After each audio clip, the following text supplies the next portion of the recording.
à cette journée consacrée aux assises de la souveraineté et bienvenue donc à cette table ronde consacrée à l'Organisation mondiale de la santé, plus communément appelée l'OMS. Depuis sa création en 1948, l'Organisation mondiale de la santé s'est fixée comme objectif principal d'assurer le plus haut niveau de santé possible aux peuples du monde entier. Cette institution a joué un rôle primordial pendant la gestion de la crise Covid et la campagne de vaccination qui s'en est suivie, mais à mesure que cette institution s'est affirmée comme étant un acteur crucial de la santé mondiale, des voix critiques se sont élevées pour dénoncer les menaces que fait peser cette institution, notamment en matière de souveraineté des États, en matière de liberté individuelle, mais également par rapport au conflit d'intérêts au sein de cette institution. Alors, pour répondre à la problématique que nous allons nous poser aujourd'hui, à savoir l'OMS est-elle, oui ou non, un outil d'asservissement des peuples, nous avons l'honneur aujourd'hui de recevoir 3 intervenants de très grande qualité. Tout d'abord, maître Carlo Brusa.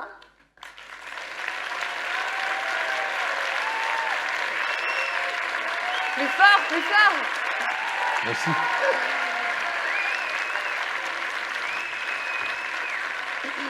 Alors, maître Carlo Brusa, pour ceux qui ne vous connaissent pas encore, vous êtes avocat, reconnu pour vos positions entre 2020 et 2021 contre le port du masque obligatoire, les restrictions de liberté et la vaccination obligatoire pendant la pandémie de Covid-19. Vous êtes également le fondateur de l'association Réaction 19, à l'origine de plusieurs actions en justice dans ces domaines. Et vous êtes également l'auteur d'un livre qui s'appelle « Pour un lendemain sans liberté volée ». Notre second intervenant est Marc Doyer.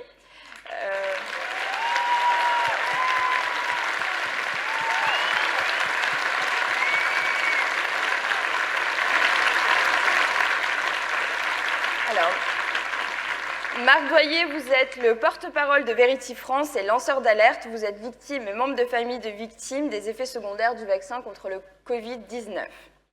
Et notre dernier intervenant, Dr Laurent Hennequin, médecin radiologue et délégué départemental de VIA, la Voix du Peuple de la Mayenne. Bonjour à tous.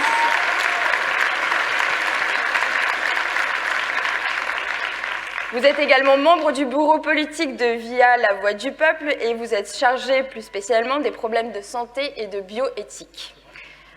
Alors, sans plus tarder, rentrons dans le vif du sujet avec le docteur Hennequin. Docteur Hennequin, pourriez-vous nous expliquer qu'est-ce que l'OMS et quel a été son rôle pendant la gestion de la crise Covid?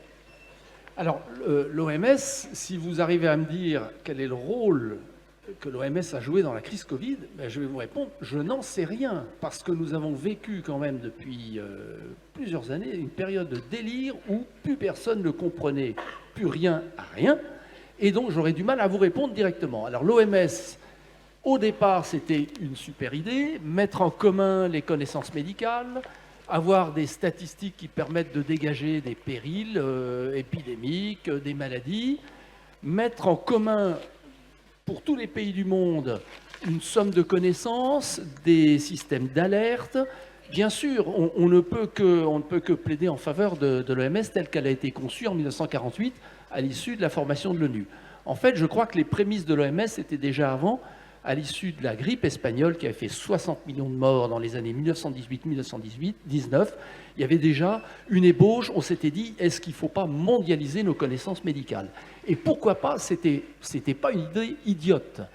Ne serait-ce que parce que ça permettait de faire accéder tous les pays du monde à une santé de qualité. Et quand je dis tous les pays du monde, c'est également les pays pauvres, les pays dénutris, les pays au climat et à la géographie plus difficiles que nos pays occidentaux développés.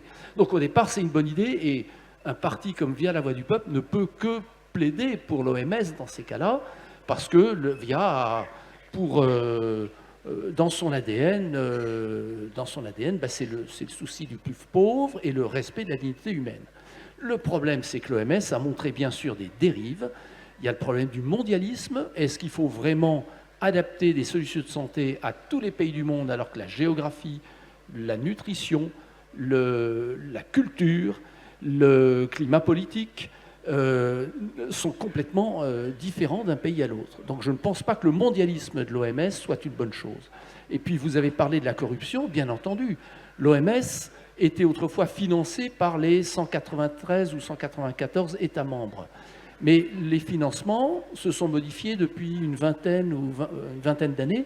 Ce sont des financements qui sont maintenant possibles par des sociétés privées, par des donateurs dits philanthropes. Le sont-ils vraiment? Dans la mesure où ces donateurs peuvent faire des dons et flécher l'utilisation de ces dons, il est évident qu'on peut avoir des intérêts privés qui s'immiscent dans le fonctionnement de l'OMS avec les problèmes de collusion, de corruption, de conflits d'intérêts, comme vous l'avez dit tout à l'heure. Autre alerte qui nous rend très circonspects sur cette Organisation mondiale de la santé, c'est la nouvelle définition d'une pandémie. Autrefois, une pandémie, pour moi qui ai fait des études de médecine dans les années 70-80, une pandémie, c'est une maladie contagieuse, plutôt qui a tendance à se balader d'un pays à l'autre, à contaminer beaucoup de monde et à être grevée d'une forte mortalité, d'une forte morbidité. Pour moi, une pandémie, c'est ça. Or, l'OMS a redéfini la pandémie comme une simple maladie contagieuse, transmissible à plusieurs pays, mais sans le critère de mortalité. Et pour moi, c'est une aberration. Voilà. Je pourrais poursuivre longtemps sur l'OMS, mais donc, alors, faut-il sortir de l'OMS? Jean-Frédéric Poisson, notre président via La Voix du Peuple, n'est pas forcément favorable, mais bon, il se pose la question. Nous sommes en train de rédiger un petit livre que nous allons mettre en vente, qui est en pré-vente actuellement, et qui s'appelle OMS, l'overdose. Et le sous-titre, le deuxième titre, c'est « Pour que la France s'en sorte, faut-il en sortir ?» Donc je ne sais pas si on doit en sortir, mais en tout cas, via La Voix du Peuple, on se pose la question et on se la pose sérieusement. Surtout après l'expérience de la crise Covid dont on va parler. Très bien. Écoutez, merci beaucoup. Merci beaucoup, Dr Hennequin. Lors de la préparation de cette table ronde, vous nous avez fait mention du fait que les effets secondaires, parce que on va faire un peu une transition, parce qu'effectivement, il y a eu toute la gestion pendant la crise Covid, mais maintenant, on a les répercussions et les séquelles de cette gestion. Donc, est-ce que vous pourriez nous parler de la gestion des effets secondaires et de la manière dont on en parle aujourd'hui, notamment dans les institutions internationales comme l'OMS, et ce qui est fait Alors, les effets secondaires, bien sûr, ils ont été niés, mais bon, alors en 5 minutes, résumer ce qui, moi, médecin, pour quelle raison j'ai été choqué par le traitement politique de cette crise sanitaire, mais je pourrais développer ça sur 3 heures. Enfin, en 5 minutes, ça va être difficile. Je peux prendre, par exemple, comme médecin, on a interdit à des médecins libéraux, des médecins de ville, des médecins de famille de prescrire, mais enfin, l'ordre des médecins ne s'est pas inquiété que la liberté de prescription, qui est quand même fondamentale, qui est un pilier du code de déontologie médicale et qui est soutenue en principe par l'ordre des médecins, cette liberté de prescription a été mise à mal. On a confiné une population pour une maladie finalement. Alors je vais choquer certaines personnes qui ont peut-être eu des décès de Covid, je sais. J'ai observé moi-même cette épidémie. Arrivé, j'ai été chef de service dans un gros hôpital, un gros centre hospitalier régional de l'Est de la France, en Moselle, et j'ai donc vu arriver sur mes scanners ces pneumopathies Covid. Je ne les nie pas, j'ai pu observer, j'ai fait des statistiques à l'époque, il y avait une très belle courbe de Gauss, avec un pic, alors ça a démarré, effectivement, quand j'étais de garde le samedi 14 mars, j'ai vu arriver des patients avec des pneumopathies typiques. Donc je ne nie pas la réalité, je ne nie pas la mortalité de cette crise initiale. La mortalité s'explique parce que vous avez un virus qui est inconnu du monde entier, qui est probablement fabriqué, mais peu importe, là n'est pas le problème, intentionnel ou pas, je n'en sais rien. Un virus qui arrive sur une population naïve, c'est-à-dire immunologiquement naïve, qui n'a jamais connu un antigène de ce type et qui, bien sûr, ne peut pas se défendre. Donc, obligatoirement, vous allez avoir des décès. Mais les facteurs de risque ont été très rapidement connus. Le grand âge, la surcharge pondérale, les comorbidités, notamment cardio-respiratoires, l'insuffisance rénale, tous ces facteurs de risque ont été assez rapidement connus et je ne comprends pas pourquoi, après les 15 jours, 3 semaines où on a été tétanisé, on ne savait pas quoi faire, on a continué de confiner, on a continué de fliquer les citoyens, alors on a confiné des personnes qui étaient à faible risque, qui avaient peu de chances de faire des maladies d'une forme grave, et donc on a bloqué l'économie d'un pays. Pour moi, ça me paraît toujours aberrant. Donc en tant que médecin, je pourrais décliner pendant des heures et des heures les aberrations qu'on a connues. Pour finir, on était en dissociation cognitive, c'est-à-dire qu'on avait des informations et des contre-informations en permanence. On a joué sur la peur, on a télévisé tous les soirs, il y avait le compte des décès. Est-ce que vous savez combien est-ce qu'il y a de décès par jour en France? J'ai posé la question à mes proches qui contestaient que je me scandalise. Combien est-ce qu'il y a de décès par jour en France? Alors on annonçait le Covid, 250, 300, dans les jours les plus sombres. Mais il y a en fonction des saisons, il y en a moins en été qu'en hiver, pour des problèmes climatiques et de froid, il y a entre 1800 et 2200 décès par jour en France. Et ça, oui, autant. Oui, il y a 600, 700 000 décès par an. Vous divisez par 365, vous avez à peu près ce chiffre-là. Donc on a joué sur la peur, on a instrumentalisé la peur. D'ailleurs, nous sommes en guerre, c'est quand même un vocabulaire qui est très inquiétant.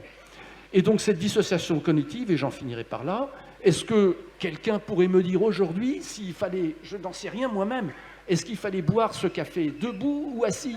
Bon. Pourquoi est-ce que papy et mamie allaient manger la bûche de Noël le soir de la bûche de Noël dans la cuisine? On pourrait décliner ça, mais à l'infini. Je suis encore, en tant que médecin, choqué par le fait qu'on a pris cette crise sanitaire à l'envers. Alors on parle du vaccin, si on peut appeler ça un vaccin, c'est en fait une injection génique à RNM. Alors déjà, pour moi, c'est fondamentalement une source potentielle de maladies auto-immunes. On nous injecte une protéine spike qui nous permet, on n'injecte pas la protéine spike, excusez-moi, on injecte de l'ARN qui va rentrer dans mes cellules, qui va demander à mes ribosomes, qui sont des petits constituants intracellulaires, mes ribosomes de fabriquer la protéine spike pour que moi-même, je fabrique les anticorps qui soient dirigés contre la protéine spike pour que le jour où le virus va arriver dans mon système respiratoire, je puisse le combattre. Enfin, c'est complètement ahurissant. Alors c'est une technique, à mon avis, qui est expérimentale. Nous n'aurions jamais dû imposer une telle vaccination à une population entière. On aurait dû tracer les patients malades ou tracer les gens à risque, les tester, les confiner s'ils étaient positifs ou s'ils étaient malades et symptomatiques, et puis les traiter. Et on a interdit tout ça pour promouvoir la vaccination. Alors, on peut se poser la question des risques de corruption. Oui, effectivement, Big Pharma, les industries pharmaceutiques ne sont pas des philanthropes, ils sont là pour faire du chiffre, et ils préfèrent bien entendu vendre un vaccin cher à une population mondiale plutôt que de proposer à une certaine catégorie de patients à risque un médicament qui est utilisé depuis des dizaines d'années et qui est très peu cher et qui n'a pas des complications et des effets secondaires aussi importants que ceux qu'on a découverts pour le vaccin. Tout à fait. Merci beaucoup. Alors, je suis un peu ému en parlant de ça parce que je ne comprends toujours pas, donc la dissociation cognitive pour moi continue. Qu'est-ce qui nous est arrivé? C'est la question que je posais à mes amis qui me contestaient sur mes propos. Qu'est-ce qui est arrivé à notre pays? Et j'aimerais bien avoir la réponse. J'aimerais bien avoir la réponse parce qu'il faut apaiser notre pays. Il n'y a pas de paix si on n'arrive pas à pardonner. Et il n'y a pas de pardon sans justice. Et il n'y a pas de justice sans vérité. Donc cette vérité, il faudra qu'elle sorte, il faudra la dire. Et c'est pour ça que je suis là.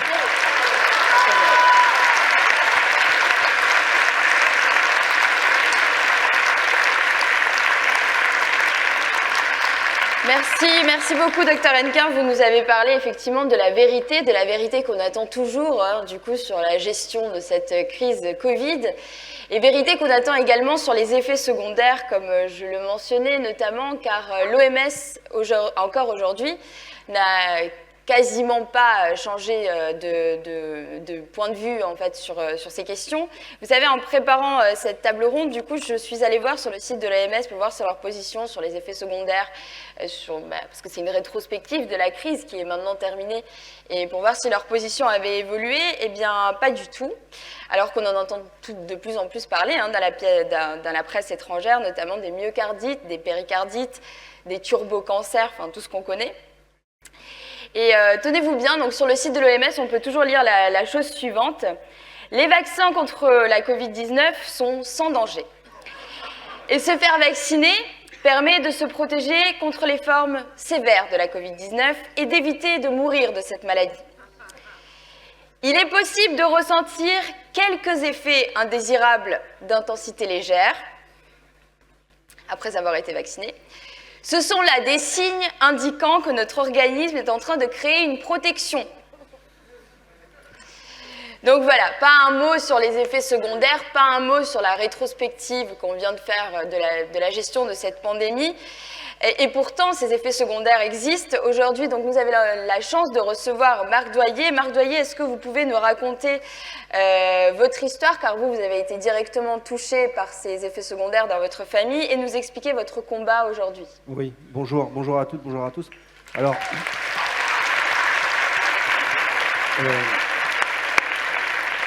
ce que je voudrais déjà répondre, moi, à l'OMS, quand j'entends ce que tu viens de nous lire, là, c'est que, alors nous, à Vérity France, on connaît malheureusement plein de gens qui sont malades, plein de gens qui sont décédés, pas à cause de la maladie, mais à cause du vaccin. Moi, aujourd'hui, je vais voir ma femme qui est morte, qui est au cimetière, à cause du vaccin. Alors, quand on m'a dit, tu vas parler de l'OMS, je me suis dit, mais alors, je suis rassuré parce que quand je vois que mon ami médecin nous dit, je sais pas, on ne comprend pas grand-chose à l'OMS, alors je vous imagine vous, imaginez moi. Donc j'ai regardé l'OMS déjà, alors je vois déjà le siège en Suisse.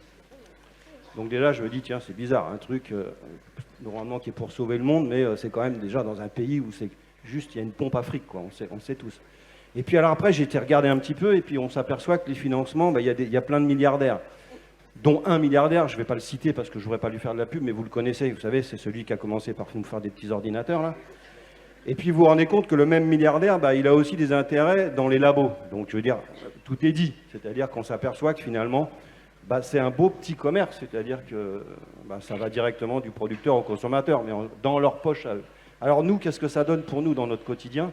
C'est que je crois que comme vous, un jour, vous regardez effectivement, vous êtes devant la télé, vous voyez les gens tomber, puis d'un seul coup, vous avez un type là qui arrive grave avec son costard cravate, l'OMS avec un super beau logo, ça fait vraiment sérieux, et il commence à vous dire plein de choses. Effectivement, il faut vous vacciner. Alors au début on vous dit ça va vous éviter la transmission. Alors ça ils ont oublié parce qu'entre-temps vous avez Pfizer qui dit non mais c'est pas vrai, nous on n'a jamais dit ça. Et puis après on vous dit effectivement attention, il faut manger couché, assis, debout, prenez pas le train, n'allez pas avec plus de 5 ou 6 personnes chez vous parce que vous allez contaminer tout le monde. Enfin, tout ça est une énorme blague. Vous savez, moi, j'ai rencontré ici, depuis que je suis là ce matin, alors c'est vrai que malheureusement, à contre-cœur, je représente aujourd'hui pour beaucoup ce combat des effets secondaires. Alors j'en suis fier et j'en profite pour vous remercier tous parce que si moi, personnellement, je tiens le coup, si à Vérity France nous tenons le coup, c'est parce que derrière, il y a des gens comme vous qui osent dire les choses, des médecins comme vous qui osent dire les choses. Mais je vais vous raconter une anecdote. Tout à l'heure, j'ai rencontré un couple et il m'a dit, vous savez, voilà, moi, après la vaccination, j'ai été malade. Et là, enfin, mon médecin vient de reconnaître que ça vient du vaccin. Mais il me dit, chut, faut pas en parler, mais vous inquiétez pas, je vais vous prendre en charge. Et quand il va voir le pharmacien lui dit la même chose. Donc, vous savez, j'ai souvent lancé un appel, c'est un vrai scandale. C'est-à-dire que beaucoup de gens le savent, ne comptez pas sur l'OMS. Hein. L'OMS, c'est juste une question de fric, donc jamais ils ne reconnaîtront rien. Mais les médecins le savent. Et les médecins ne parlent pas parce qu'ils ont peur. Et pourquoi ils ont peur? Parce qu'ils ont peur de l'ordre des médecins, parce qu'ils ont peur de l'OMS, parce qu'en fait, tous ces gens-là sont hyper puissants. On le voit aujourd'hui avec les médias. On continue de raconter tout et n'importe quoi. Moi, personnellement, vous savez, quand j'ai été mis il y a quelques mois en garde à vue, je pense que vous avez dû entendre parler de cette histoire. Pourquoi? Parce que j'ai posé cette simple question au président de la République. Quand est-ce que vous allez enfin reconnaître qu'il y a des effets secondaires? Est-ce que vous attendez d'être vous-même malade ou que votre épouse soit malade? J'ai rien dit de plus, j'ai pas menacé. Je suis pas du genre à menacer les gens. Et je me suis retrouvé en garde à vue à cause de ça. Et vous savez, en fait, ma plus belle récompense, c'est que, alors qu'il y avait chez moi un policier masqué, il est venu me voir, cagoulé, il est venu me voir, il m'a dit, vous savez, depuis que j'ai été vacciné, j'ai des gros problèmes de tachycardie. Là, j'ai regardé en l'air, je me suis dit, c'est pas possible, il est où Patrick Sébastien? C'est une caméra cachée. Et là, je me suis dit même, ça commence bien. Et alors que j'étais en cellule, le policier lui-même qui m'interrogeait est venu me voir. Il m'a dit, Monsieur Doyer, je voulais vous dire, je suis moi-même une victime. Et là, je regarde, je dis, une victime? Il me dit, oui, voilà, j'ai eu tel effet secondaire, j'ai été hospitalisé, ça a été très grave. Et vous savez, ici, il y a plein de mes collègues qui sont malades. Donc, on a déjà pratiquement gagné. Maintenant, ce qu'il faut, c'est que les gens osent parler. Concernant mon cas, il n'est pas très intéressant parce que, en fait, moi, vous savez, maintenant, mon combat, je le mène pour Verity France. Il y a aujourd'hui beaucoup de vivants. Mon cas, bon, malheureusement, voilà, Morissette ne verra plus jamais le soleil, comme d'autres. Moi, quand je me lève tous les matins, je m'accroche à ça, je regarde en l'air, je dis, écoute, bon, ok, tu as de la peine, tu pleures souvent, c'est dur, mais tu as encore la chance de voir ça. Et c'est pour ça que je me bats tous les jours, et c'est pour ça qu'il faut continuer de se battre et de dénoncer ça.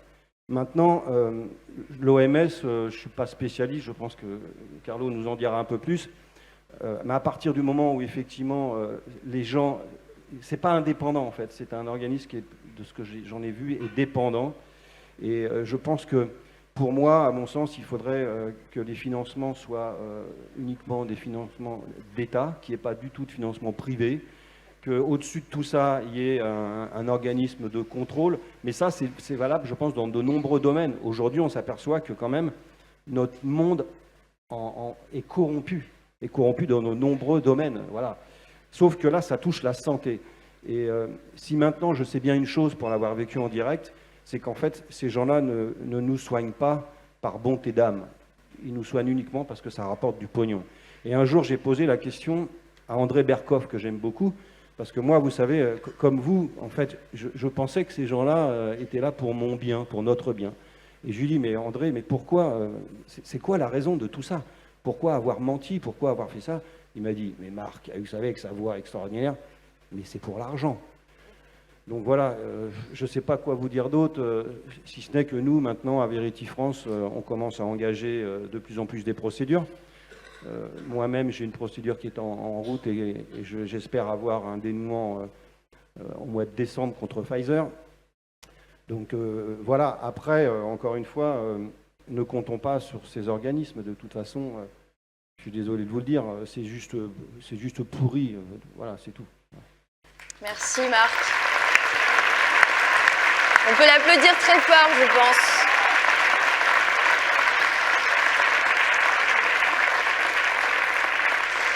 En fait, effectivement, votre histoire, malheureusement, je pense, illustre parfaitement l'impact que peuvent avoir dans la vie réelle, en fait, des gens, les décisions prises par ce genre d'institutions un peu complètement déconnectées, un petit peu enfermées dans leur tour d'ivoire, et qui gouvernent, en fait, sans les peuples. Donc, je pense que c'était important d'avoir un témoignage comme le vôtre pour nous donner un visage concret de ce qui se passe concrètement derrière les mesures Covid qu'on a vécues et que le docteur Hennequin a dénoncées. Et je pense que ça nous amène à justement... Oui. Je voudrais juste rebondir là-dessus. Et en plus, ne vous faites pas d'illusions, parce que tous ceux qui vous ont invité, et surtout même parfois menacés pour aller vous faire vacciner, y compris le président Macron, ne sont pas vaccinés. Parce que je peux vous dire que je ne crois absolument pas... Je voudrais vous dire que sur un nouveau produit comme ça, je pense qu'il n'y a aucun médecin d'un chef d'État qui est allé lui dire « Monsieur le Président, vous pouvez y aller, il n'y a aucun risque ». Parce que de toute façon, c'est valable pour n'importe quel médecin, pour n'importe quel vaccin, c'est valable pour n'importe quel médicament, il y a des effets secondaires. Alors croyez-moi que ces gens-là nous ont tout simplement menti. Maintenant, reste à savoir s'ils nous ont menti par bêtise ou par profit. Je pense plutôt pour la deuxième solution, voilà, par profit. Bien. Très bien. Bon, alors on va revenir un petit peu quand même à notre sujet initial par rapport à l'OMS et les dangers qu'elle suscite en matière de souveraineté des États et de liberté des citoyens, cette fois d'un point de vue un peu plus juridique et concret avec Maître Bourouza. Maître Bourouza, pourriez-vous nous expliquer donc quels sont les dangers que représente l'OMS, notamment en matière de souveraineté des États, de liberté des citoyens, que vous vouliez, il me semble, directement à l'Union européenne? Le sujet OMS est un sujet d'une importance capitale dans la lecture du passé, du présent et de l'avenir. Pourquoi? Comme a été dit justement, il ne faut pas partir d'un postulat que tout ce qui est création d'organisations internationales, etc., est quelque chose de négatif. Avant 1948, les États du monde avaient tenté. Vous imaginez qu'il y a eu même les accords de Paris, il y avait 3 États, et la Sardaigne était encore un État, qui avait adhéré au premier accord qui avait effectivement séduit que 3 États, la France, la Sardaigne et un autre petit État, je crois que c'était l'Espagne. Ceci est louable. Surtout la France était la France de Pasteur. L'Allemagne était le pays de Koch. Donc automatiquement, c'était très important pour un pays comme celui de Pasteur qui a créé l'immunologie de pouvoir envisager quelque chose de fort. La France a échoué, à l'époque l'Europe a échoué, et c'est la Société des Nations qui a démarré ce processus avant 1948 pour tenter d'ouvrir cette santé pour tout le monde. La plus importante avant 1948 était la création, en 1943, pendant la guerre, effectivement, les États de se mettre ensemble pour soigner les blessés de guerre, mais aussi toutes les maladies qui découlaient de la guerre. Il a été cité tout à l'heure la grippe espagnole, qui effectivement, on parle entre 60 voire 100 millions. Il y a eu, disons, 15 grandes épidémies dans l'histoire de l'humanité. Il n'y en a pas eu 50 000, il y en a eu 15. Et je peux vous dire autre chose, que beaucoup sont des épidémies qui étaient liées avant tout à la saleté, au fait qu'on n'avait pas de latrines. Vous imaginez un peu qu'à Rome, on avait la cloaca minima et la cloaca maxima, qu'effectivement il y avait la marche en avant, l'eau arrivait de l'intérieur de l'Italie, elle arrivait à Rome, les gens faisaient caca et pipi, ensuite le caca et le pipi partaient vers Ostie. Une partie était utilisée pour irriguer, et il n'y a jamais eu à Rome une épidémie. Je vous rappelle tout simplement que nous avons encore eu en France jusqu'au XVIe siècle le fameux caniveau que nous avons toujours avec l'eau qui s'ouvre. C'est parce qu'effectivement les gens sortaient leurs excréments dans la rue et donc ça générait énormément de maladies. Quand il y a eu la lutte contre le choléra, il n'y avait pas d'OMS, il y avait seulement une volonté affichée de la part de l'État d'éviter ou la peste, la fameuse peste bubonique, etc. 1948, la création de l'OMS. Louable, on n'est plus dans les Sociétés des Nations, mais on va avoir l'Organisation des Nations Unies qui va apparaître au grand jour, et donc cette volonté de créer des entités de nature à lier le monde autour de valeurs. Donc le début est louable. L'OMS à cette époque-là est une organisation intergouvernementale, c'est-à-dire que nous sommes dans une émanation entre, je dirais, politique. Avant tout, c'est de sensibiliser les États aux grands problèmes médicaux du monde et sanitaires. La question de la vaccination n'est pas au centre du débat. Je vous assure que la question des épidémies n'est pas au centre du débat, parce que mon problème, le règlement sanitaire international concerne toutes les maladies, pas simplement les épidémies ou les pandémies. La question change de nature. C'est pour ça que le prisme juridique est parfois très utile, parce que ça évite de tomber dans ce complotisme gratuit, mais en regardant les choses. Et ça a été dit tout à l'heure, la question du financement. Changement radical. D'abord, le financement, ce sont les États qui participent. Vous savez, chaque État a une voix, mais ensuite, il y a une proportion pour le financement, avec naturellement les États-Unis comme le plus grand pays. Mais là, il n'y a rien de complotiste. C'est une question de nombre de personnes, de taille de l'État, et donc qui fixe le montant, grosso modo, de la cotisation. Ensuite, il y a des apports spécifiques pour affronter des situations qui apparaissent au grand jour. Il faut affronter une épidémie dans un pays d'Afrique, on n'a pas assez d'argent, on demande une contribution. Les choses ont littéralement changé à partir du moment que Bill Gates est intervenu dans le jeu. Et c'est vraiment quelque chose de très important. Pourquoi?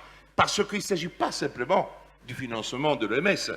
Aujourd'hui, il est le deuxième contributeur. À un moment donné, il était même le premier parce que vous savez qu'il y a eu un aller-retour de l'Amérique parce que Trump est sorti de l'OMS et ensuite Biden, il est revenu. Donc là, à un moment donné, Bill Gates était même le premier à financer l'OMS pour être aujourd'hui le second.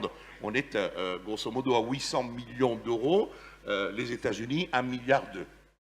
Mais quand je dis la lecture doit être transversale, pourquoi? Parce que Bill Gates, ce n'est pas simplement l'argent de l'OMS, c'est Gavi, le groupement pour la vaccination.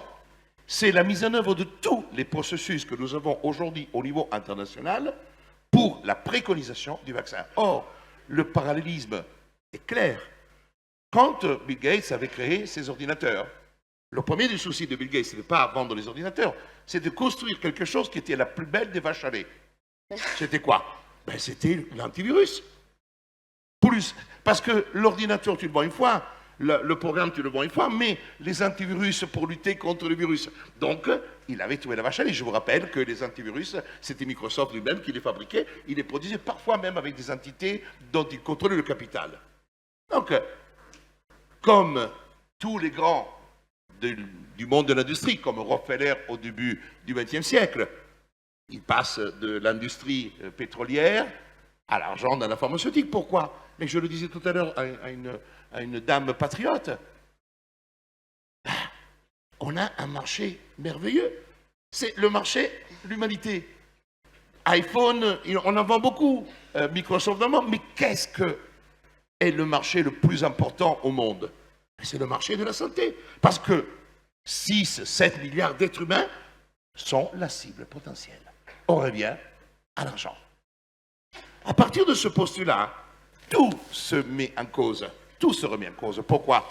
Parce qu'effectivement, à partir du moment que nous sommes dans un mécanisme transfrontalier de l'argent, des activités opérationnelles, y compris dans la pharmaceutique, nous ne sommes plus dans une approche de philosophie politique telle qu'avait inspiré l'OMS au début de sa naissance. Aujourd'hui, nous sommes dans une opération qui prend l'apparence juridique du bien, comme nous l'avons dans tout. Vous prenez le Conseil de l'Europe. Le Conseil de l'Europe, l'apparence juridique. Puis en réalité, vous avez l'arrêt qui dit « Ah, la vaccination, c'est une protection pour la démocratie des peuples, des États. » C'est dit dans un arrêt qui est intervenu pendant la phase épidémique Covid-19. Comme c'était un message, entre guillemets, subliminal. D'un côté, on fait une résolution au Conseil de l'Europe dans laquelle on dit la vaccination ne doit pas être obligatoire, parce qu'on l'a dit tant au Conseil de l'Europe que dans le règlement 2130, au point 36, dans lequel on dit que la vaccination ne doit jamais être obligatoire. Mais en réalité, c'est du pipeau. C'est du pipeau parce qu'en réalité, on veut une seule et unique chose, toucher le plus grand nombre. Et là, nous avons maintenant une dialectique vraiment d'une extrême gravité qui concerne la souveraineté individuelle, je parle, et la souveraineté du peuple. Parce que moi, je ne pense pas d'abord aux États et au peuple, je pense à chacun de nous. Je vous rappelle que nous sommes le pays de la Déclaration des droits de l'homme de 1789, du 26 août, dans lequel on a placé au centre du monde le sujet de droit. Le sujet de droit, c'est vous, moi, chacun de nous, en individualité. Avec 17 articles qui sont les rayons des droits qui doivent nous protéger contre l'emprise des autres. Les 17 articles de la Déclaration des droits de l'homme, c'est la souveraineté individuelle à l'encontre des États, à l'encontre de la monarchie, à l'encontre des pouvoirs extérieurs, qui ne doit pas dépasser et détruire ces 17 droits essentiels pour que chacun de nous puisse s'épanouir en tant que personne, en tant qu'être humain. Et tout ceci est renversé. Parce que pour eux, nous ne sommes plus des sujets de droit, nous sommes des objets de droit. Et quand on est des objets de droit, on devient des cibles juridiques et des cibles économiques. Cibles juridiques, pourquoi? Parce qu'effectivement, nous perdons notre choix. Nous avons un médecin ici qui connaît parfaitement la déontologie médicale, c'est la théorie du consentement, l'article 1110 du Code de la santé publique, où j'ai le droit absolu de décider si je dois me faire soigner ou pas. Alors là, la vaccination dit, mais non, ce ne sont pas des soins, c'est préventif, donc je te protège, donc tu ne peux pas décider. Alors que c'est faux, parce que ce soit préventif ou curatif, j'ai, dans les principes essentiels, le droit de dire non. Et ceci a été bafoué. Et alors, quand on n'a pas imposé, on a construit tout le nécessaire pour arriver à cette extorsion du consentement, qui était la question de dire, si tu n'as pas le pass, tu ne pourras pas entrer, tu ne pourras pas faire les courses, tu ne pourras pas faire du sport. Donc, les gens se sont pliés. Et se retrouvent ensuite avec des effets secondaires. Concernant la question du rapport entre l'OMS et l'Europe, la situation devient de plus en plus grave. Là, on ne parle même plus de souveraineté individuelle, on parle de destruction de la souveraineté nationale. Je vous rappelle tout simplement que la première destruction de la souveraineté est arrivée avec la reconnaissance de l'article 55 de la Constitution. Alors tout le monde dit, mais c'est merveilleux, nous les avocats, il y a ici des confrères qui utilisent tous les jours les textes européens, les textes internationaux pour dire, ah, la loi française s'appelle le contrôle de conventionnalité. Elle est contraire. Alors on a dit, mais c'est merveilleux. Arrêt Jacques Vabre, 1975, Chambre mixte, les textes internationaux sont supérieurs à la loi interne. Arrêt Niccolo, 1991, les textes internationaux sont supérieurs. Tout le monde disait, on applaudit, c'est génial. Quelle connerie! Mais quelle connerie monumentale, parce qu'on ne s'apercevait pas qu'on était en train de perdre une souveraineté juridique au profit de normes extérieures à la France. Ah, tiens, certains avocats, je dois leur dire cela pour qu'ils puissent comprendre, d'accord, est-ce que c'est vraiment con quand même que dans un système de droit, je suis obligé d'aller chercher à l'extérieur du système pour pouvoir contredire le système. Excuse-moi, il y a un petit problème quelque part sur le plan juridique. Et avec, aujourd'hui, notre traitement de la norme extérieure, traité de l'Union. Je vous rappelle qu'aujourd'hui, il n'y a même plus de discussion. Les normes européennes sont supérieures aux normes internes. Quelle que soit la norme. Et il n'y a même pas de discussion. Ça veut dire quoi? Ça veut dire qu'actuellement, il y a un dialogue entre l'OMS et l'Union européenne, parce que nous sommes un magnifique centre cobaye dans lequel, du fait qu'on a accepté tout, et du fait qu'on a tout accepté, et du fait que nous sommes cultivés, instruits et tout, et nous avons tout accepté. Excusez-moi, ça veut dire que aller à l'école, avoir des diplômes universitaires, être cadre, faire partie des gens qui réfléchissent et qui lisent, ça ne sert strictement à rien. Ça veut dire qu'on est plus cons que les cons.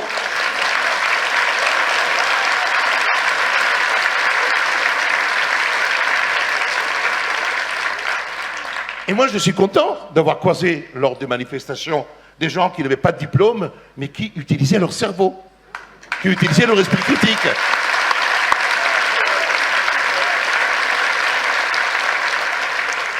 Esprit critique qui n'a pas été utilisé par le législateur français, qui n'est pas utilisé non plus parce qu'aujourd'hui, avec la délégation de pouvoir donnée effectivement à l'OMS, je vous rappelle simplement qu'actuellement, le traité sur les pandémies et épidémies n'a pas été encore signé. D'un côté, c'est pas plus mal parce qu'effectivement, qu'il pouvait passer comme une lettre à la poste, ça n'a pas marché. La dernière assemblée annuelle qui s'est tenue au mois de mai n'a pas permis aux 194 pays de s'accorder parce qu'il y a beaucoup qui ont dit « nous n'allons pas signer ». Donc, il y a une situation de blocage qui n'est pas négative. Ça veut dire qu'aujourd'hui, on est géré par les récits qui est effectivement le règlement sanitaire international, qui est depuis toujours, depuis 2011. Donc, le problème ne se pose pas. Mais ce nouveau traité n'est pas encore signé. Mais, au lieu de travailler sur le traité, actuellement, l'OMS travaille avec l'Union européenne. Sur quoi? Sur le pass sanitaire. Pass sanitaire très tordu, pourquoi? Parce qu'en réalité, nous avons des pays qui sont des pays pauvres. Vous prenez la Grèce. La Grèce, c'est un des pays qui a accepté la mise en œuvre du fameux pass sanitaire, pass vaccinal, tel que conçu aujourd'hui par l'Union européenne. Alors, il y a 5 États. L'Allemagne, oui. Pourquoi l'Allemagne? Parce que l'Allemagne est celle qui a développé avec Deutsche Telekom le mécanisme de data européen concernant toutes les questions vaccinales. Mais attention, il ne s'agit pas que de questions vaccinales. On va utiliser le vaccin, ceux qui vont accepter, parce que pour le moment, c'est du volontarisme. Mais il y en a beaucoup, hein, parce qu'en Grèce, on paye. Du fait qu'ils sont dans la merde financièrement, chaque euro qui arrive de l'Europe, c'est de la bénédiction. Donc, quand on dit, ah, on va faire un test, la Grèce lève la main. C'est merveilleux. Ben, vous savez, ils étaient en faillite. Je vous rappelle que la Grèce, c'est le pays qui a obligé la vaccination aux gens de plus de 60 ans avec une astreinte mensuelle de 100 €.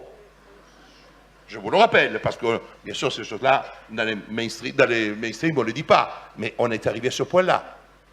Donc, ça veut dire quoi? Ça veut dire qu'aujourd'hui, vous avez un dialogue très pernicieux, parce que je vous rappelle que l'Union européenne et l'OMS ont travaillé sur ce qu'on appelle le portail alphanumérique, qui est le portail de lecture du système vaccinal, mais qui part d'un postulat fondamental qu'il ne s'agit pas simplement d'un contrôle extérieur, il s'agit d'un contrôle intérieur à l'être humain.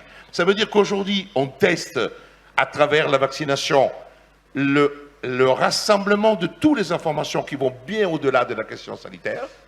On le fait actuellement sur la base d'une construction fondée sur le QR code, dont je vous conseille de vous méfier au maximum. Si vous pouvez éviter d'utiliser le QR code, c'est la meilleure façon, parce que le QR code est le mécanisme directement lié à la mise en place de l'identité numérique. Ne l'oubliez pas cela, c'est essentiel, vraiment.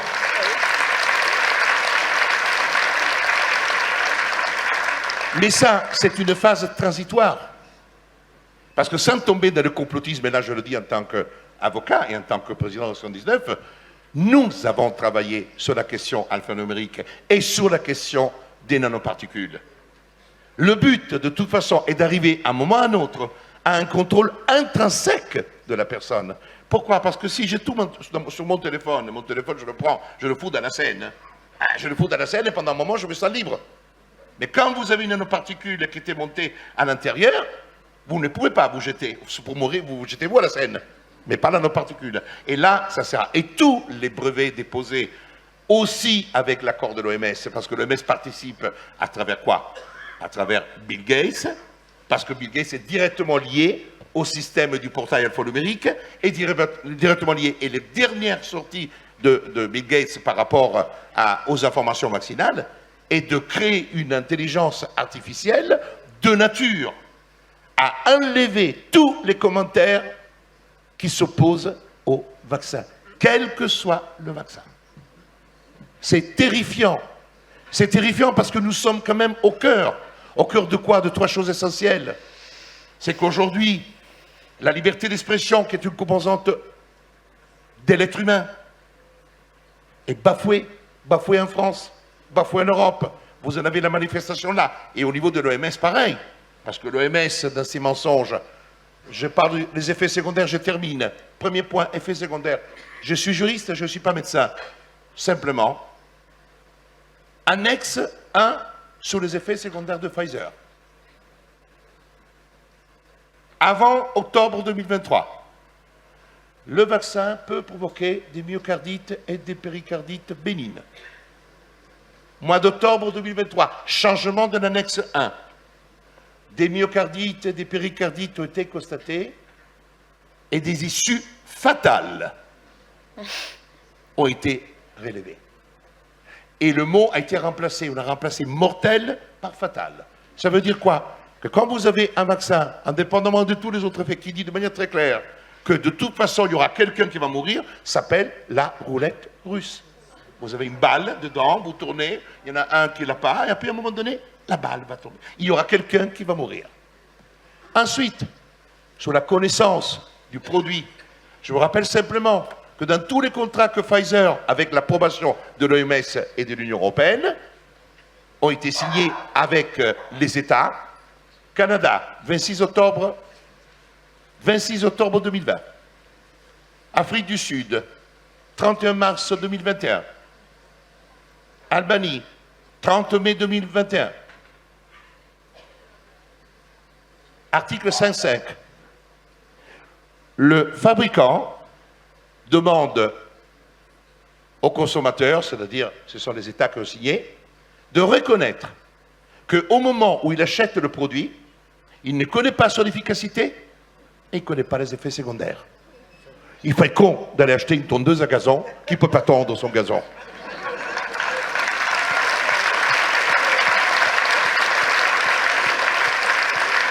C'est ça que les États ont signé. Alors, il y a certains de mes confrères qui m'ont dit « Mais Carlo, mais c'est une clause de style. » Ah ben alors, il faut être vraiment encore plus con. Ça veut dire que tu pars du postulat que de toute façon, tu sais que quoi qu'il en soit, tu vas acheter de la merde. Et maintenant, on le sait qu'on a acheté de la merde. Mais moi, en tant qu'avocat, c'est ça que je dis, le prisme du droit, à l'encontre de ceux qui présentent leur légalisme apparent. Et le légalisme apparent est une dictature. Moi, je ne suis pas... Merci. Et je terminerai sur un seul point, et c'est vraiment le dernier.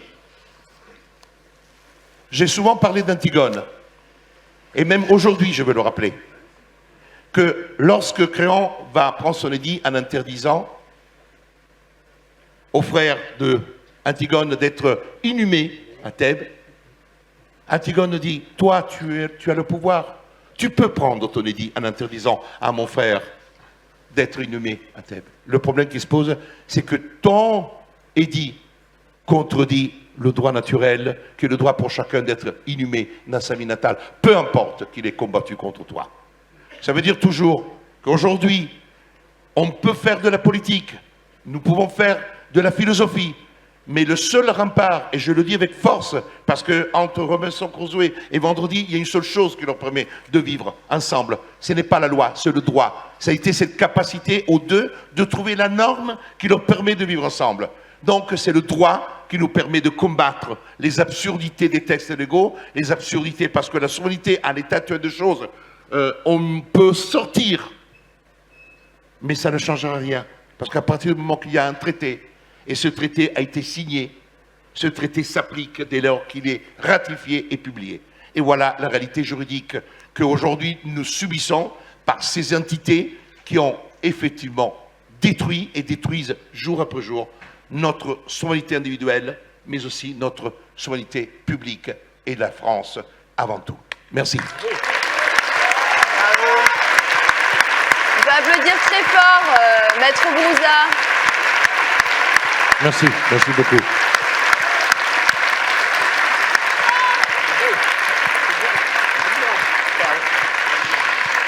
Bon. Eh bien, écoutez, merci à vous trois pour ces interventions extraordinaires qui, je pense, nous ont tous éclairés et nous ont appris beaucoup de choses. Je voudrais finir cette table ronde sur une note positive et une note d'espoir, notamment pour notre public. Je voudrais vous demander de vous projeter et vous questionner et de répondre en 5 minutes brièvement, parce qu'il ne nous reste plus beaucoup de temps, sur comment est-ce qu'on pourrait avoir une bonne politique de santé publique sans l'OMS. Je vous laisse tous prendre la parole à tour de rôle comme vous voulez, en 5 minutes, avoir des idées de réflexion. Écoutez, je crois que ça ne va même pas prendre 5 minutes. C'est très simple. C'est d'abord arrêter d'obéir à l'Europe, arrêter d'obéir à l'OMS, reprendre notre indépendance. C'est-à-dire qu'en fait, l'affaire de santé pour la France, ça doit être géré par les Français, c'est tout. Un point, c'est tout. Pas que l'État, parce qu'on l'a bien vu que ça ne marche pas. Donc il faut surtout, je pense, aller vers le personnel de santé, parce que moi j'en ai rencontré des formidables, à qui on laisse tout simplement pas le droit de faire quoi que ce soit. Regardez, reprenons le début de la crise Covid, n'allez pas voir votre médecin, c'est-à-dire qu'on a interdit aux médecins de nous soigner, alors que le médecin de famille, c'est la base de tout. Pour moi, le médecin de famille, ça veut dire quelque chose, c'est quelque chose d'extraordinaire. J'ai rencontré, moi, dans mon parcours, des médecins qui venaient me voir après la crise, là, et j'en ai même vu pleurer. Et ça m'a choqué, parce que je me suis dit, mais ce sont des gens qui ont sauvé des vies, toute leur vie, ça a du sens, ça. Donc je pense qu'en fait, l'histoire de santé, ça doit être entre les mains de gens qui font de la santé, pas entre les mains de gens qui font du fric. Voilà, j'en reviens encore à ça. Donc si j'avais une chose à vous dire, n'obéissons plus à ceux qui sont là-haut et qui nous considèrent comme des gens d'en bas. Voilà. Reprenons notre indépendance. Docteur Hennequin, en 5 minutes. En 5 minutes, alors, bon, Tamila m'avait posé la question, et donc j'ai eu le temps de me préparer. 5 points. Le dernier est sûrement le plus important. Premier point, je pense que l'ordre des médecins et les ordres professionnels des professions de santé, l'ordre des infirmiers, l'ordre des pharmaciens, l'ordre des vétérinaires aussi, ont des choses à dire sur la santé. Alors, je ne parle pas des vétérinaires, bien sûr, mais ont quand même des choses à dire. Et je ne jetterai pas l'ordre des médecins directement à la poubelle. Bien sûr, il a failli. Bien sûr, il aurait dû s'élever contre les aberrations qu'on a déjà listées, que Maître Brouza a parfaitement bien épinglées. Le médecin de famille aurait dû pouvoir prescrire, aurait dû pouvoir consulter, aurait dû pouvoir soigner précocement. On n'aurait jamais dû bafouer le secret médical. Vous vous rendez compte que des citoyens ont fliqué d'autres citoyens en leur demandant leur QR code, en leur demandant leurs données de santé, êtes-vous vacciné ou pas? Pas vacciné, un test, vous n'avez pas votre test, vous ne rentrez pas dans le restaurant, vous ne rentrez pas dans le cinéma, vous ne rentrez pas dans cette salle de... Enfin, ahurissant. Et l'ordre des médecins, je pense, a failli. Je pense que pas tous. Il y a des conseillers ordinaux Je vous raconte une anecdote. En septembre 2021, on m'a demandé, en tant que médecin attaché à l'ordre de Moselle, de donner mon avis sur une réponse du ministère de la Santé. L'ordre national demandait au ministère, « Monsieur le ministre, nous avons un médecin qui a peur de contaminer, qui ne veut pas se faire vacciner, qui cherche à se faire remplacer pour rester en dehors du jeu, pour ne pas contaminer ses patients, mais il ne veut pas être vacciné. » Réponse du ministre de la Santé, cher amilleux, virgule, à la ligne, 3 lignes.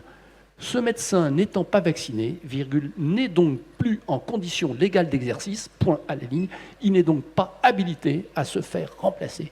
Alors j'ai joué mon Antigone, là, j'ai écrit à l'ordre des médecins et j'ai une réponse très bienveillante d'un conseiller ordinal, je ne vous donne pas son nom, qui m'a dit « Monsieur Hennequin, je crois que je commence à être d'accord avec vous, je me suis fait vacciner, je le regrette, je pense que cette folie devrait prendre fin assez rapidement. » Voilà.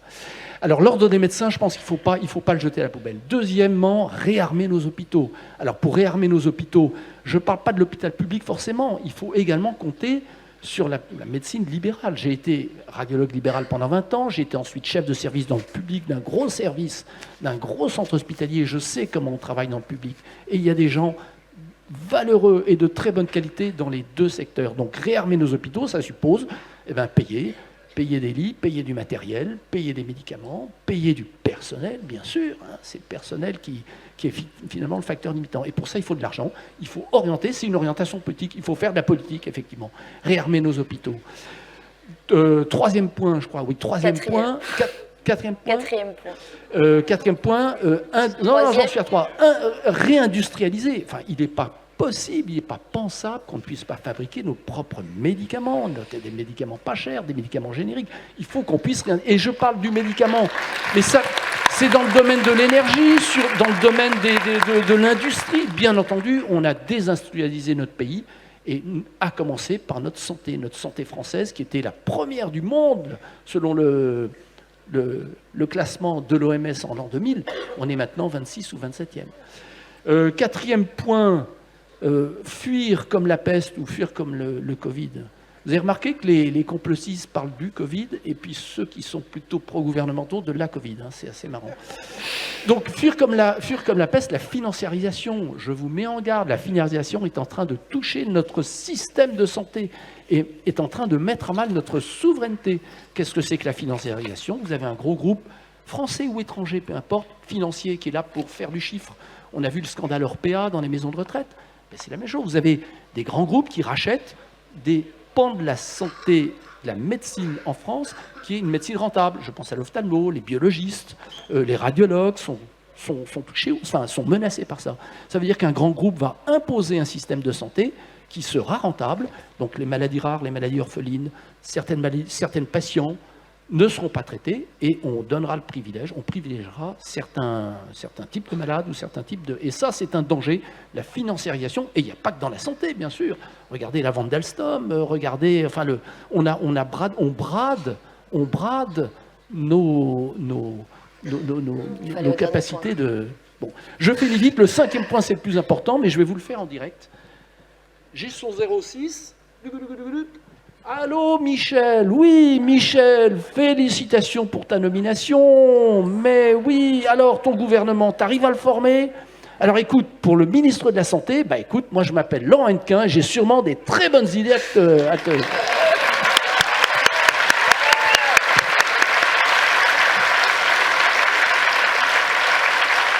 Parfait. Merci pour ces propositions. Voilà, donc je passe la parole à notre dernier intervenant, Maître Brouza. Est-ce que vous pourriez nous donner vos idées de réflexion sur ce sujet? Mes idées de réflexion sont portées par ce qui se passe actuellement sur le plan politique en France. L'échec des élections, des dernières, qui ont placé le Parlement dans une situation de ingouvernabilité, révèle que le système avance quand même. Ça fait maintenant 60 jours qu'on n'a plus de gouvernement. Je dirais même qu'on est un peu content, nous les juristes. Il n'y a pas de nouvelle loi. Hein? Confrère Gouillon, c'est bien. Depuis 60 jours, on est quasiment au repos. J'ai dit, allez-y, hein? Faites un gouvernement, faites des lois, parce que sinon on se fait chier avec 119 pour emmerder. Je dis comme ça, pourquoi? Parce qu'en réalité, c'est qu'aujourd'hui, ce qui est remis en cause est la démocratie. Et le mot démocratie est un sens précis, parce qu'il y en a plusieurs exceptions, mais la démocratie avant tout est le gouvernement du peuple. Et quand on parle de choix d'un pays, si on prive le peuple de ses choix, nous ne sommes plus en démocratie. Et quand vous prenez le rôle du peuple, est-ce que vous avez beaucoup d'institutions où le peuple, en dehors du vote, joue un rôle? Ben, il y en a une. Et c'est le juriste qui peut vous répondre, l'avocat. Les cours d'assises. Les cours d'assises, première instance 6 jurés, en appel 9 jurés pour les crimes au-delà de 20, parce que maintenant on a les cours criminelles départementales pour des crimes de 15 à 20 ans. Il y a le peuple. Alors j'ai toujours réfléchi sur ça en disant, à partir du moment que le peuple peut siéger avec des magistrats pour rendre la justice dans des affaires d'une extrême gravité, les crimes les plus abjects, en dehors du terrorisme et des questions de trafic de stupéfiants graves, parce que là, c'est pour protéger qu'on n'a que des magistrats professionnels, protéger les gens du peuple. Pour quelle raison le peuple est écarté de toutes les institutions?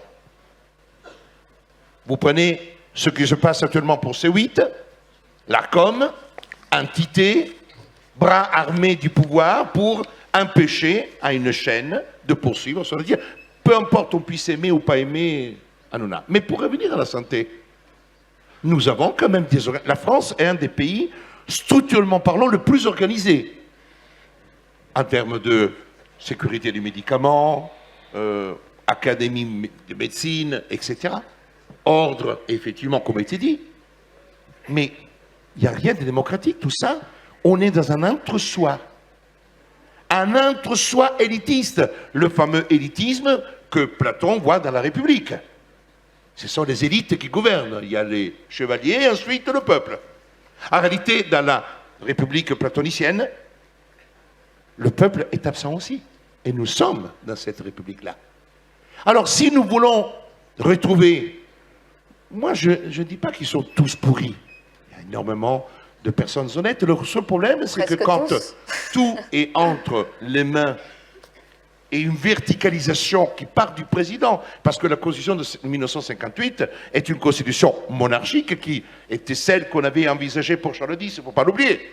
On a changé le roi et on l'a remplacé par président, on a rajouté quelques clauses.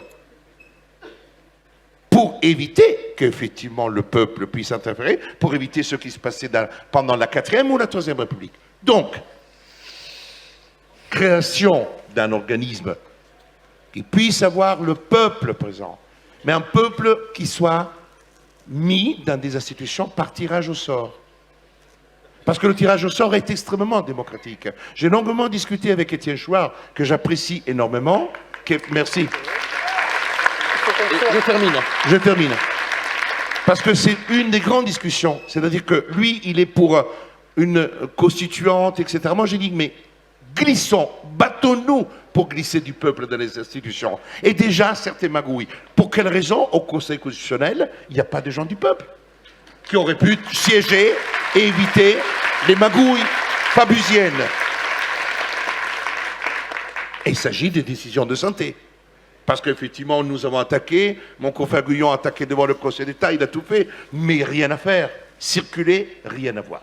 Donc, je n'ai pas une proposition spécifique pour la santé, mais j'ai une proposition, c'est de, au lieu de tout bouleverser, réintégrons du peuple. Parce que nous avons vu qu'aller voter et ne produit pas d'effet utile, parce que regardez le résultat. Donc que le peuple soit dans les institutions et que chacun de nous puisse donner une partie de son temps pour les institutions, être présent. Les autorités administratives indépendantes, il peut y en avoir une en matière de santé, dans laquelle effectivement le peuple siège, et le peuple tiré au sort va dire, là, il y a des choses qui ne vont pas. Et il peut dénoncer publiquement ce qui se passe, parce que aujourd'hui, détruire tout ce que nous avons ne me semble pas utile. on ne crée pas un renouveau de notre État en détruisant tout ce que la France a construit de bon. Voilà. Parfait, merci beaucoup. Merci à tous. Merci. Alors, merci. Je crois que les micros-mains, je sais pas, oui. Merci à tous d'avoir assisté à cette table ronde. Je pense qu'on peut faire un tonnerre d'applaudissements à nos intervenants. Attendez, partez là. Merci. Qui ont répondu présent à cette grande journée de rassemblement des souverainistes. Et pour marquer en solennité cette journée, nos intervenants vont aller signer maintenant notre appel au rassemblement. Merci à tous. Permettez-moi de vous dire une chose. Oui. Je voudrais remercier personnellement Florian Philippot, parce que si nous sommes là aujourd'hui, et c'est une journée quand même exceptionnelle, un nombre de personnes et un nombre d'invités, c'est, pour moi, actuellement, il est le seul à être loyal avec le peuple français. Et je tiens à le dire. Merci beaucoup. Merci à tous. Et tout de suite, la conférence d'Idriss Aberkan.